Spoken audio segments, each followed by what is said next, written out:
अस्सलाम वालेकुम। खेलों की खबरों पर तबसरों और तस्दीयों से स्कोर के एक और प्रोग्राम के साथ सैयद यार हुसैनी आपकी खिदमत में हाजिर है। क्रिकेट पाकिस्तान का कौमी खेल नहीं, लेकिन बावजूद इसके लोगों के दिल इस खेल के लिए धड़कते हैं। लोग इस खेल की हर अपडेट हासिल करना चाहते हैं और इस खेल के बारे में बाखबर रहना चाहते हैं। अपने इस प्रोग्राम में हद्दुल इम्कान कोशिश के बावजूद पाकिस्तान क्रिकेट से जुड़ी वो खबरें जो मनफी ज़्यादा हैं और मुस्बत कम, हम कोशिश के बावजूद उससे अब तक छुटकारा हासिल करने में नाकाम रहे हैं। पाकिस्तान क्रिकेट बोर्ड में हर रोज़ कोई ना कोई तनाज़ा सामने आता है, कोई ना कोई खबर सुर्खियों में मंजर आम पर आती है, जिसको हम रिपोर्ट की शक्ल में आपकी खिदमत में पेश करते हैं। पाकिस्तान क्रिकेट टीम दौरा श्रीलंका में 2 टेस्ट की सीरीज में 2-0 की नाकामी से दो चार हुई और Pakistan cricket team international cricket council की टेस्ट रैंकिंग में नंबर 3 पोजीशन से नीचे आ गिरी। पाकिस्तान क्रिकेट के अरबाब इख्तियार के सर इस नाकामी से क्या झुकते, उन्होंने पाकिस्तान क्रिकेट टीम के टेस्ट कप्तान मिसबाह-उल हक को इस बात के लिए बिल्कुल अच्छे अंदाज में कायल किया कि वो पाकिस्तान टीम के 2015 वर्ल्ड कप में ही कप्तान रहेंगे। चेयरमैन चाहे कोई भी हो, मिसबाह-उल हक पाकिस्तान टीम के कप्तान है, लेकिन क्रिकेट के तज्जियाकार पाकिस्तान टीम में कप्तान की तब्दीली के बारे में बहुत ज़्यादा बातचीत कर रहे हैं। आज के इस प्रोग्राम में हम आपकी खिदमत में क्या कुछ लेकर आए हैं, सबसे पहले एक नज़र आज के टॉप स्कोरर पर। 80 साल के चेयरमैन पीसीबी शहरियार खान क्या करेंगे?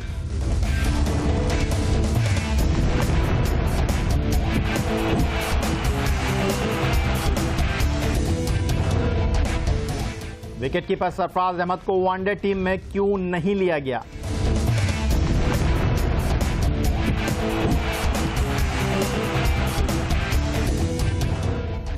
क्या पाकिस्तान सुपर लीग शुरू होने से पहले ही खत्म हो गई?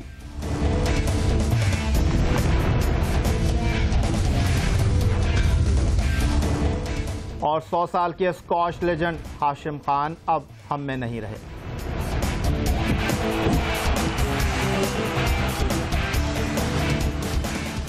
प्रोग्राम की शुरुआत में बात करेंगे पाकिस्तान क्रिकेट बोर्ड के नए सरबराह शहरियार खान साहब से। पाकिस्तान क्रिकेट बोर्ड के लाहौर में होने वाले गवर्निंग बोर्ड के इजलास में चंद रोज कबल पाकिस्तान क्रिकेट बोर्ड के नए सरबराह शहरियार खान बिला मुकाबला मुंतखब हो गए, लेकिन 80 साल के शहरियार खान पाकिस्तान क्रिकेट बोर्ड में कितने बाइख्तियार होंगे, ये वो सवाल है जो लोगों के जहनों में इस वक्त गर्दिश कर रहा है। अहम फैसले पाकिस्तान क्रिकेट टीम से पाकिस्तान क्रिकेट बोर्ड तक साबिक सरबराह नजम सेठी कर गए, जो पाकिस्तान क्रिकेट बोर्ड के गवर्निंग बोर्ड का हिस्सा हैं। अब सवाल यह है कि शहरियार खान जो 2006 में भी पाकिस्तान क्रिकेट बोर्ड के सरबराह थे, इस बार 80 साल की उम्र में पाकिस्तान क्रिकेट के लिए कुछ हैरानकुन और सख्त फैसले कर भी पाएंगे या नहीं?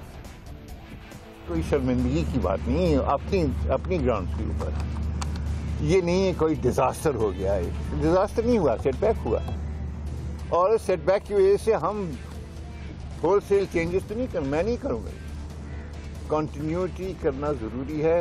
यह है पाकिस्तान क्रिकेट बोर्ड के नए सरबराह नवाबजादा शहरियार मोहम्मद खान, जो 29 मार्च 1934 को भारतीय शहर भोपाल में पैदा हुए। 18 अगस्त 2014 को लाहौर में उन्हें बिला मुकाबला पीसीबी गवर्निंग बोर्ड के सदारती इंतखाब में चेयरमैन पीसीबी मुंतखब कर लिया गया। बहैसियत चेयरमैन पीसीबी शहरियार खान की ये दूसरी इनिंग्स है। 8 साल कबल 2006 में उनकी पहली इनिंग उस वक्त खत्म हुई थी जब डॉक्टर नसीम अशरफ ने उनकी जगह जिम्मेदारियां संभाली थी। पाकिस्तान क्रिकेट बोर्ड के नए आइन की रोशनी में जहां गवर्निंग बोर्ड को ज्यादा बाख्तियार कहा जा रहा है, वहां नए चेयरमैन पीसीबी शहरियार खान के लिए ये सवाल सर उठा रहा है, क्या वो सिर्फ नाम के चेयरमैन पीसीबी हैं या कुछ फैसले उनके दिमाग और कलम की स्याही से भी लिखे जाएंगे? लेकिन इस सारे मामले में एक बात तो तय है कि चौधरी ज़का अशरफ और नजम सेठी के दरमियान चलने वाला चेयरमैन पीसीबी का म्यूजिकल चेयर गेम अब खत्म हो गया है।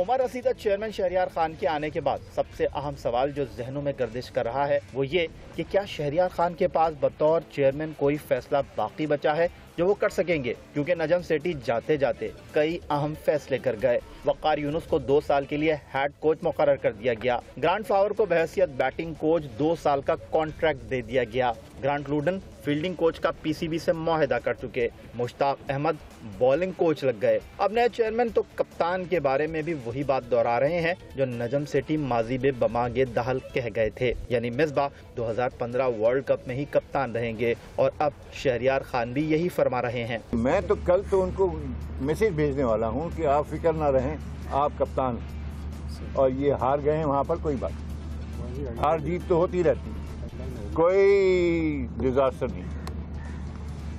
आप खेलें, लेकिन मैं समझता हूँ, मेरी राय कि 2015 तक जो उनको बना के रखा है उसको रखना चाहिए।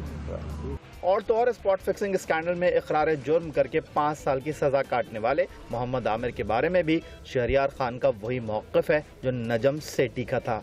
ये जो मैच फिक्सिंग वगैरह हुई है, ठीक है, उनको पनिशमेंट मिल गया, उनको पब्लिक के सामने, कौम के सामने वो जलील हुए हैं, समझ लीजिए। अब एक मरतबा बात हो गई तो हो गई, लेकिन उनके वापस आने की मेरे ख्याल से कोई रास्ते नहीं है। सच्ची बात, आमिर का केस में फॉलो करूँगा, इसलिए कि आमिर का केस मेरे ख्याल से मुख्तलिफ, पहले दिन से उसने इकरार कर लिया था कि हाँ जी मुझसे गलती हुई।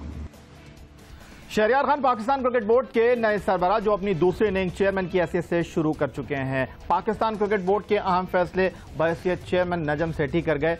शहरियार खान क्या करेंगे, इस रिपोर्ट में आपने ये सब कुछ देखा और ये सब कुछ जाना कि पाकिस्तान क्रिकेट बोर्ड के नए सरबराह क्या कर सकते हैं और क्या करेंगे। एक अहम फैसला जो पाकिस्तान क्रिकेट बोर्ड के नए सरबराह शहरियार खान की मौजूदगी में हो सकता है, हो सकता था, पाकिस्तान सुपर लीग के इंतजामी मामलात के हवाले से बिड। लेकिन पाकिस्तान क्रिकेट बोर्ड के सरबराह शहरियार खान 18 अगस्त को नए चेयरमैन पीसीबी तो बन गए, लेकिन पाकिस्तान सुपर लीग का मामला ऐसा लगता है कि एक बार फिर खटाई में पड़ गया है और वो फैसला जो शहरियार खान के होते हुए हो सकता था अब शायद ना हो।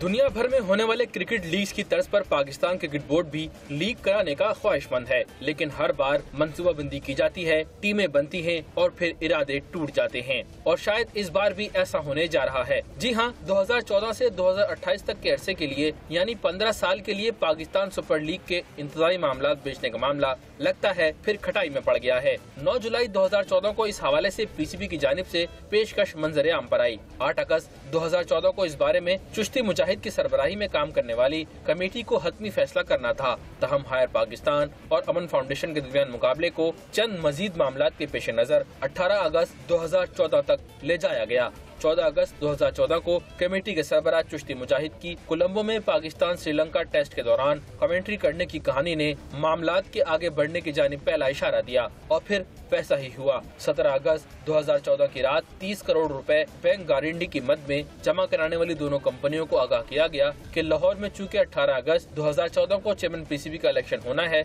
लिहाजा मामला उनके तकर्रुर के बाद आगे बढ़ेगा। इंडियन प्रीमियर लीग हो या ऑस्ट्रेलिया की बिग बैश या फिर वेस्ट इंडीज की कैरेबियन लीग, अगर पाकिस्तान सुपर लीग के इंतजामी मामलात के हवाले से होने वाली बिड का फैसला हो जाता जो 2014 से 2028 के अरसे में था, यानी 15 साल में, तो पाकिस्तान क्रिकेट बोर्ड के लिए ये एक अच्छी खबर साबित हो सकती थी। पाकिस्तान क्रिकेट बोर्ड को इन 15 सालों में 10 से 12 अरब रुपए की आमदनी मुतवक्के थी, जिससे पाकिस्तान क्रिकेट को बहुत ज़्यादा इस्तेहकाम मिलता। लेकिन अब इत्तलात यह है कि पाकिस्तान सुपर लीग शायद 2014-2015 में ना हो सके और फिलहाल ये मामला एक बार फिर सर्द खाने की नज़र किया जा रहा है। अगर ऐसा हुआ तो ये पाकिस्तान क्रिकेट के लिए एक अच्छी बात ना होगी और मुनाफे का सौदा जो होते होते टल गया। तो जनाब, इसी स्टोरी के साथ एक छोटा सा ब्रेक लेंगे और ब्रेक से जब वापस लौटेंगे तो श्रीलंका के खिलाफ टेस्ट सीरीज में 4 इनिंग में 265 रन बनाने वाले सरफराज अहमद, क्या कसूर था उनका कि उनको टेस्ट सीरीज की उम्दा कारकर्दगी पर वनडे सीरीज में मौका नहीं दिया गया। इस पर बात करेंगे एक छोटे से ब्रेक के बाद।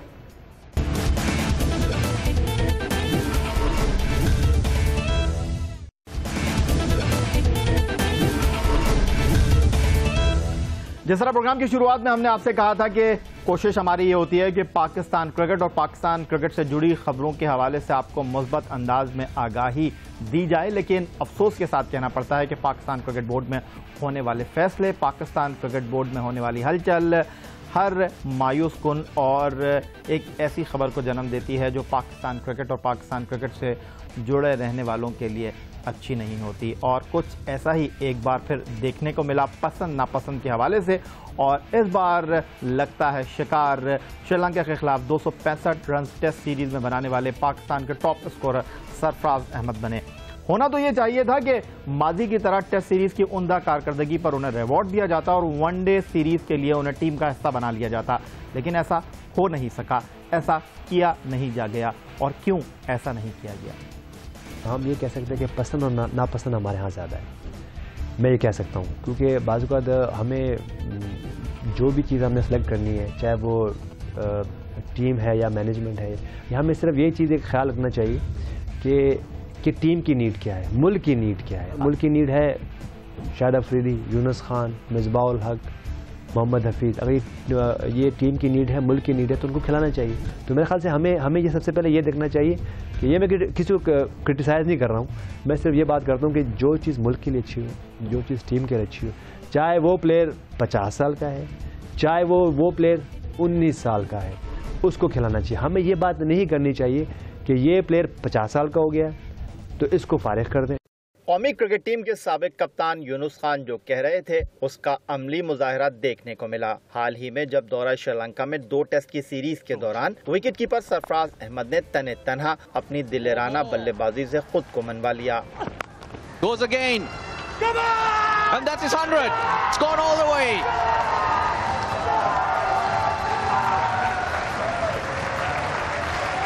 Superb. Absolutely audacious. Just sweeping him over square leg. And he has every reason to show those emotions. दौरा श्रीलंका में विकेट कीपर सरफराज अहमद ने 4 इनिंग में 88.33 की भारी औसत से 3 निफ सेंचुरियों और 1 सेंचुरी के साथ 265 रन स्कोर किए और बहसियत विकेट कीपर 4 कैच लिए। इस शानदार कारकर्दगी पर होना तो ये चाहिए था कि टेस्ट सीरीज के इन फॉर्म बैट्समैन को वनडे सीरीज में भी मौका दिया जाता, उनकी हालिया फॉर्म का भरपूर फायदा उठाया जाता। अगर ऐसा किया जाता तो कोई हैरान कुन अमर न होता। माजी में कई बार ऐसा होता रहा है, लेकिन इस बार इस प्रैक्टिस को दोहराने से गुरेज किया गया। 22 मई 1987 को कराची में पैदा होने वाले सरफराज अहमद, जिनकी क़यादत में पाकिस्तान ने 2006 में अंडर 19 वर्ल्ड कप जीता, उन्हें टेस्ट सीरीज की 4 इनिंग्स में 1 सेंचुरी और 3 निफ सेंचुरियां स्कोर करने पर पाकिस्तान रवाना कर दिया गया। क्यों, ये सवाल जहन में गर्दिश कर रहा है। या सरफराज अहमद पसंद नापसंद का शिकार हुए? क्या सरफराज अहमद को रोक लिया जाता तो उन्हें वनडे टीम में लाजमी शामिल करना पड़ता? और ऐसा होता तो उमर अकमल को विकेट कीपिंग दस्ताने उतारने पड़ जाते। Out. That is a beautiful delivery.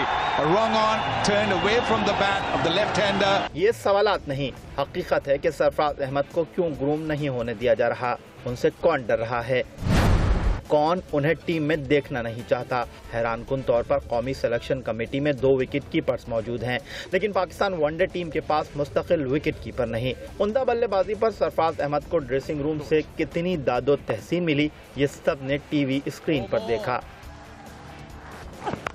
Goes again. And that's his 100. It's gone all the way.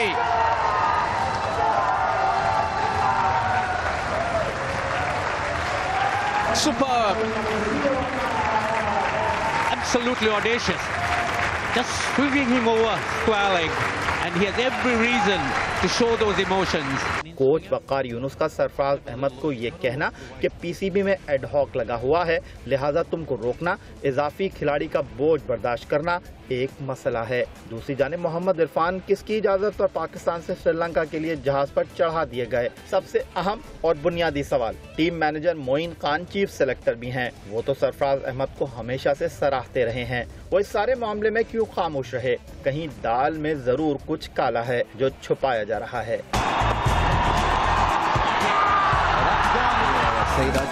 That's gone and taken brilliantly. Yuvraj is out of full toss. That's gone in the air. Surprise has gone for it. The umpire has gone.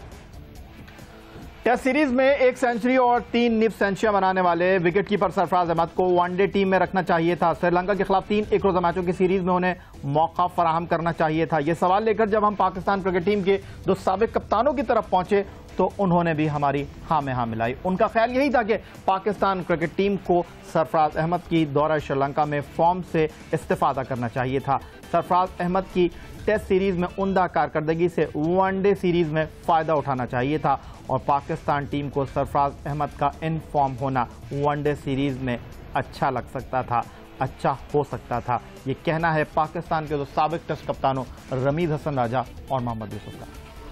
मेरे ख्याल थोड़ी सी जल्दबाजी कर दी, सरफराज को रोक लेना चाहिए था, क्योंकि वकार यूनुस से भी जो एक इंटरव्यू हुआ आज, मुझे ऐसे लगा कि पाकिस्तानी जो कैंप है वो प्लेजेंटली सरप्राइज्ड हैं कि इतना बड़ा बैटिंग टैलेंट उनको मिल गया है, क्योंकि किसी को आइडिया नहीं था कि सरफराज के पास बैटिंग की कितनी पोटेंशियल है।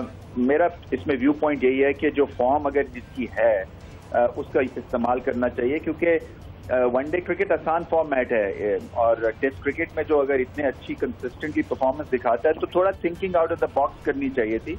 और अगर आपकी बैटिंग स्ट्रगल कर रही है तो कोई मजायका नहीं था, क्योंकि उन्होंने रन अप बॉल के हिसाब से जो है अपने रन किए टेस्ट क्रिकेट में। ऐसा नहीं है कि सुस्त रफ्तारी से उन्होंने रन किए हों। आइडियल बैट्समैन बन सकते हैं या ideal wicket keeping batting option हो सकते हैं, जो मैं अभी तक उनकी परफॉर्मेंस देखी है वनडे क्रिकेट में। मेरा ख्याल रख लेना चाहिए था, बड़ा जबरदस्त परफॉर्म किया उसने और फॉर्म नजर आ रही है उसकी, पाकिस्तान की तरफ से टॉप स्कोरर है और ऑब्वियसली टेस्ट क्रिकेट सबसे मुश्किल क्रिकेट होती है, उसके बाद वनडे है, तो मेरा ख्याल है कि उसको चांस दे देना चाहिए था। अगर नहीं भी खिलाना था तो उसको साथ रखते ताकि उसका कॉन्फिडेंस बिल्ड होता। आगे आपको जरूरत पड़नी है उसकी, तो आपको उसको कैरी करना चाहिए, ऐसे प्लेयरों को जरूर साथ रखना चाहिए। मैं तो इवन ये भी कहूँगा कि ऐसे प्लेयर को 2020 में भी साथ रखना चाहिए, ये बड़ा डेंजरस प्लेयर है, क्योंकि मैंने फर्स्ट क्लास में इनको अक्सर देखा हुआ, ये फास्ट बॉलर को भी स्वीपे मारते हैं, तो बड़ा डेंजरस हो सकता है ये प्लेयर किसी भी टीम के खिलाफ।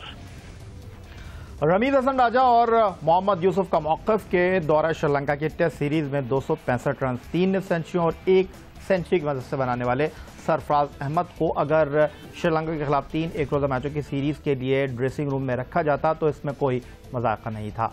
उधर दूसरी जानिब स्कोर के फेसबुक पेज पर हमने यही सवाल आपसे किया कि आपके ख्याल में दौरा श्रीलंका में टेस्ट सीरीज में उम्दा कारकर्दगी पर सरफराज अहमद को एक रोज़ा सीरीज में मौका मिलना चाहिए था, क्या उन्हें ड्रेसिंग रूम में रखना चाहिए था? तो आपकी जानिब से 65% हमें ये राय मौसूल हुई कि अगर ऐसा कर लिया जाता तो कोई कबाहत नहीं थी। 25% का ख्याल ये था कि उमर अकमल वनडे क्रिकेट के लिए बेहतरीन है और उन्हीं को टीम में रखना चाहिए, जबकि 10% ने इस बारे में अपनी राय का इजहार नहीं किया। उधर अब टेस्ट सीरीज पाकिस्तान 2-0 से हार चुका श्रीलंका में और अब बारी है 3 एक रोज़ा मैचों की सीरीज की।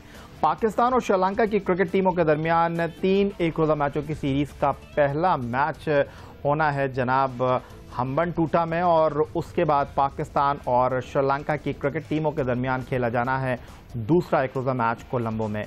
पाकिस्तान और श्रीलंका की क्रिकेट टीमों के दरमियान 3 एक रोज़ा मैचों पर मुश्तमिल सीरीज का तीसरा और आखिरी मार्च का दम्बोला में होगा। पाकिस्तान और श्रीलंका की क्रिकेट टीमों के दरमियान अब तक माजी में 139 एक रोज़ा मैचेस खेले जा चुके हैं और इन 139 एक रोज़ा मैचों में पाकिस्तान टीम का पलड़ा श्रीलंका के मुकाबले में एक दिन के क्रिकेट में खासा भारी दिखाई देता है। पाकिस्तान ने 139 में से 80 एक रोज़ा मैचों में श्रीलंका को शिकस्त से दोचार किया है, जबकि 54 ऐसे मैच थे जो श्रीलंकन क्रिकेट टीम की कामयाबी पर तमाम हुए।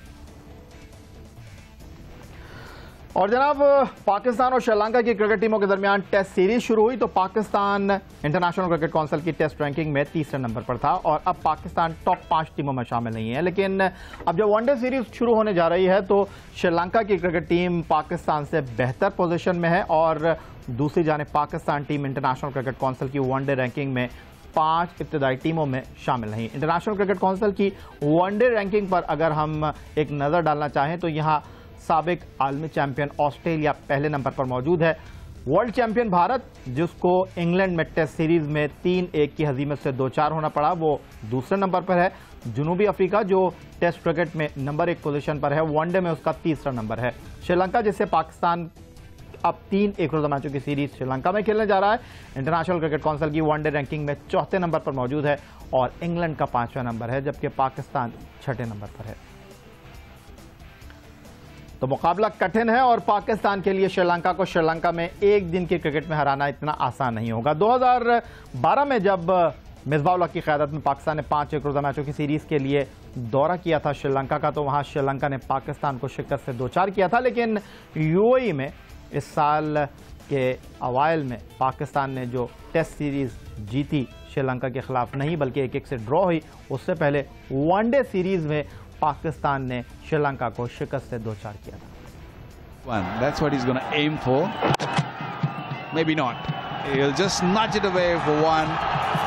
He waited all that entire over for this single. He remains on 46 not out. Families on their feet. Handshake all around. Pakistan winning this series with one match to spare. Pakistan और श्रीलंका के दरमियान आखिरी एक रोज़ा सीरीज जो UAE में हुई थी, पाकिस्तान ने 3-1 से जीती थी। और अब देखना यह है कि पाकिस्तान टीम टेस्ट सीरीज़ की नाकामी का बदला वनडे सीरीज़ में श्रीलंका के मैदानों में ले पाती है या नहीं। ये तो आने वाला वक्त ही बताएगा। फिलहाल प्रोग्राम में वक्त हुआ एक छोटे से ब्रेक का, और ब्रेक के बाद बात करेंगे स्क्वॉश लेजेंड हाशिम खान की, जो अब हम में नहीं रहे।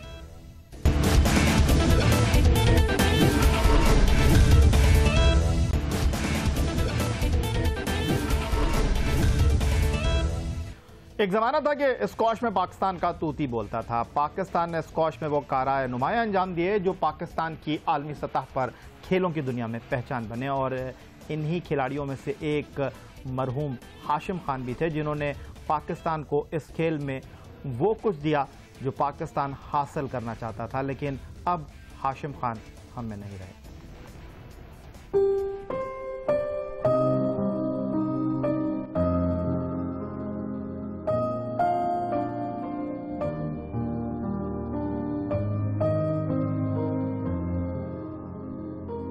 पाकिस्तान में बाबा स्क्वॉश का दर्जा रखने वाले हाशिम खान इंतकाल कर गए। खेलों में पाकिस्तान के पहले स्टार और पहली मर्तबा गैर मुल्की सरजमीन पर पाकिस्तान का परचम बुलंद करने वाले हाशिम खान गुज़िश्ता 6 माह से अलील थे।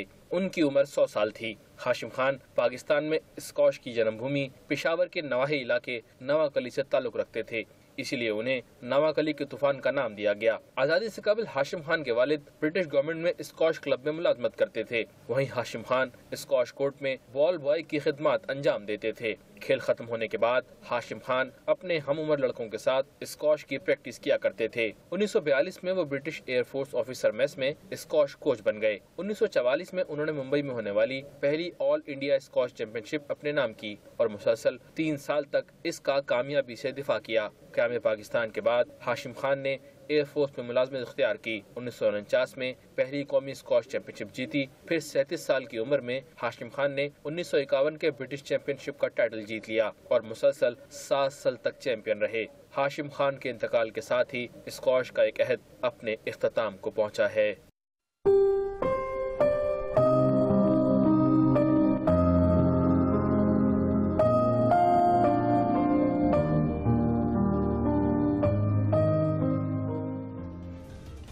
और जनाब हाशिम खान की इसी स्टोरी के साथ आज का प्रोग्राम समेटते हुए आपसे इजाज़त चाहेंगे, लेकिन जाने से पहले आपको बताना है कि आप हमें ईमेल कर सकते हैं score@geo.tv पर। फेसबुक पर आप विजिट कर सकते हैं, हमारा पेज बहुत ही आसान पता score.geonews। ट्विटर पे भी आप मुझे ज्वाइन कर सकते हैं।